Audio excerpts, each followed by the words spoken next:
somebody tried to kill one of my colleagues, and frankly, I don't know if this FBI... Man, oh man. Today was not just another hearing in Washington. What unfolded wasn't routine oversight. It wasn't polite disagreement. It was confrontation. A sitting member of Congress looked directly at the leadership of America's top law enforcement agency and said, in plain terms, this is a failure. This exchange put power under a microscope, accountability under pressure, and credibility on trial.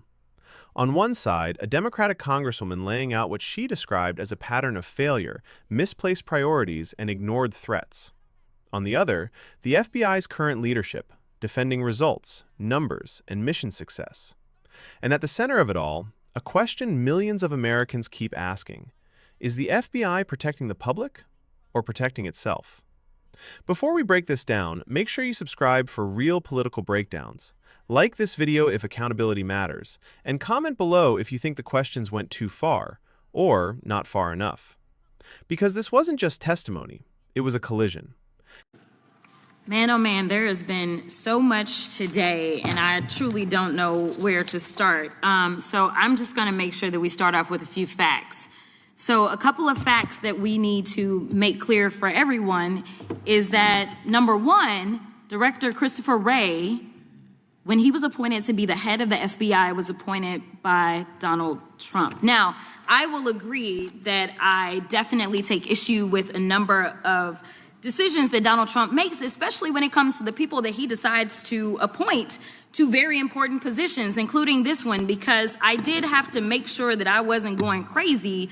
But when I say that you are the least qualified FBI director in the history of the FBI, that is real, because you are the only one that never even served with the FBI prior to joining, yet we are supposed to believe that you are the greatest thing since sliced bread. I didn't ask you a question. Now, what I want to go through is to talk about why you are a failure and why, honestly, we just need to tell you bye-bye. I know that you got a little upset and you put on your show for your boss because it seems like you're trying to save your job when it came to talking to Senator Booker yesterday. But let's go through some of your failures.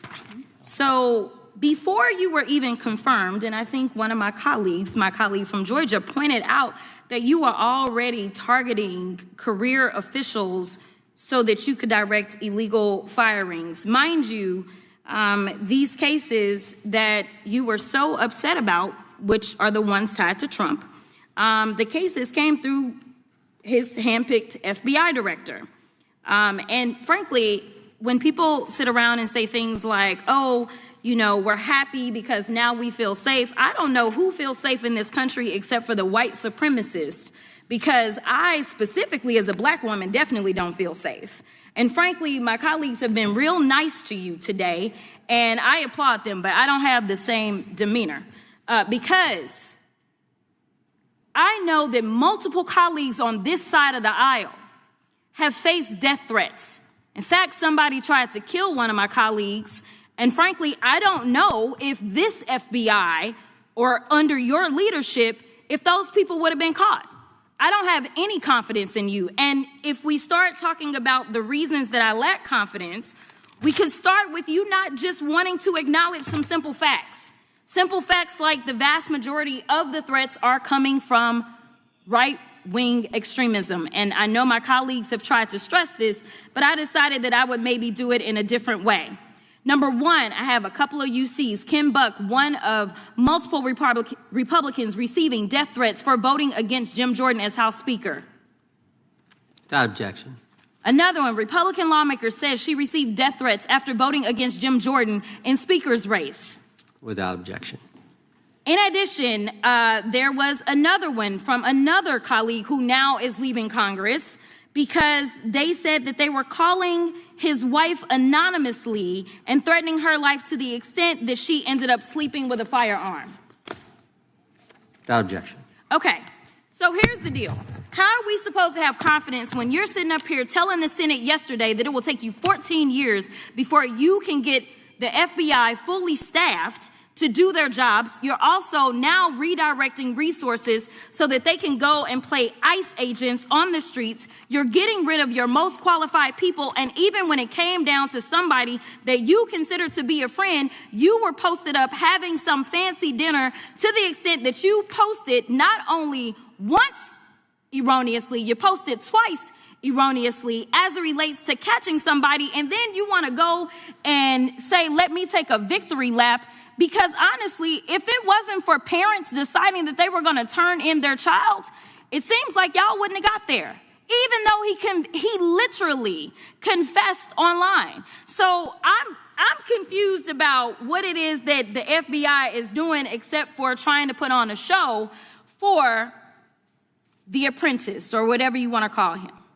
The day after all of this took place, there was domestic terrorism that was taking place at HBCUs. They were targeted. Yet I didn't hear anything from the FBI about what was going on. And again, black people kept saying, how did we end up in this?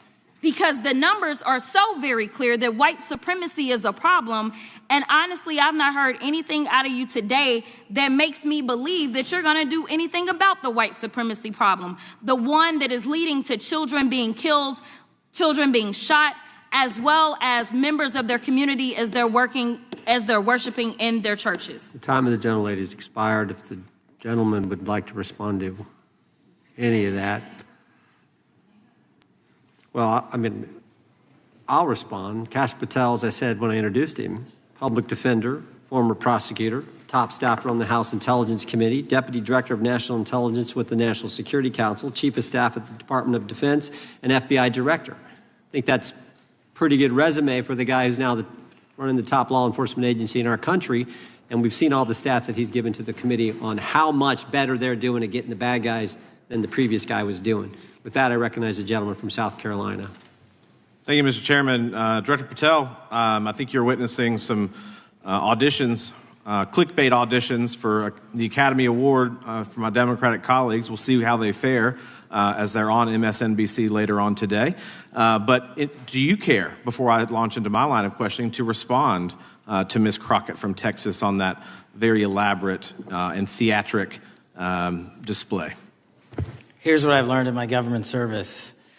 I don't give a damn what they say about me as long as I'm succeeding in the mission. We're succeeding in the mission because the men and women of the FBI have never been empowered to do more work and to hit the streets harder than by President Trump's authorities and resources he's given us. And so all I care about is that we are capturing more child predators than ever before, taking more drugs off the streets than ever before, that we are capturing murderers at a significantly historic rate, and we're delivering this country the lowest murder rate in recorded history. That are facts. This exchange took place during a congressional hearing focused on FBI leadership, priorities, staffing, and domestic threats. The discussion followed earlier testimony in the Senate and growing public scrutiny over how federal law enforcement allocates resources. The Congresswoman speaking raised concerns about extremist violence, threats against lawmakers, staffing shortages, and leadership credibility. FBI Director Kash Patel responded by emphasizing operational results, crime statistics, and mission outcomes. This moment is trending because it captured two completely different narratives, both claiming to be rooted in facts, colliding in real time. What you'll want to watch closely is not just what was said, but how it was said. Let's break this down carefully. The Congresswoman's strategy was not subtle. She didn't start with a question, she started with framing. She laid out background, credentials, and what she called disqualifying facts. The key move here was credibility erosion. By highlighting that the FBI director never served within the FBI prior to appointment, she wasn't debating policy, she was questioning legitimacy. Then came the emotional escalation. She tied leadership decisions to real-world consequences, death threats against lawmakers, violence, fear, especially from communities she explicitly named. That's a deliberate pressure tactic. She wasn't just saying, "I disagree." She was saying, people are in danger, and this leadership cannot be trusted to respond. Pause the video for a moment and comment what you noticed about that shift, because it matters. Now, notice what happened next. There was no immediate rebuttal from Director Patel in that moment. Instead, another lawmaker stepped in, reframing the entire exchange as theatrics. That matters. When criticism is recast as performance, it changes the battlefield. The substance becomes secondary to tone. And then, Patel finally responds. His answer is revealing, not for what he denies, but for what he prioritizes. He does not engage the emotional argument. He does not address fear or trust directly. He pivots to metrics, arrests, crime rates, operational success. His message is clear.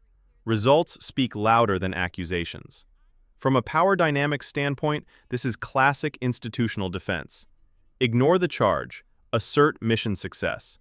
But here's the pressure point. The Congresswoman wasn't arguing that crime isn't being addressed. She was arguing which threats are being addressed and which ones are not. Those are two very different debates, and neither side fully crosses into the other's territory. If you want more breakdowns like this, where we slow these moments down and actually analyze them, hit subscribe. Now let's talk about body language and posture, because it matters in hearings like this. The Congresswoman's delivery is confrontational, urgent, unapologetic. She signals frustration, not uncertainty. Patel's response is controlled, dismissive of criticism, and anchored in confidence. He signals authority, not accommodation. That contrast tells you something important. This exchange wasn't about changing minds in the room. It was about shaping narratives outside the room. And that's why this moment matters. Like this video so more people see what really happened here, not just the clips. So what's the takeaway? This wasn't just questioning. It wasn't just defense.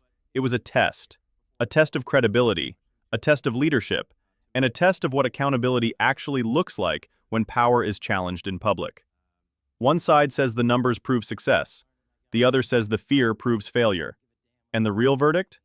That's not delivered in this hearing room. It's delivered by the public. So I'll leave you with this question. When leaders say the mission is succeeding, who gets to decide what success actually means? Drop your thoughts in the comments. Subscribe for real political breakdowns. And stay tuned, because this story is not over.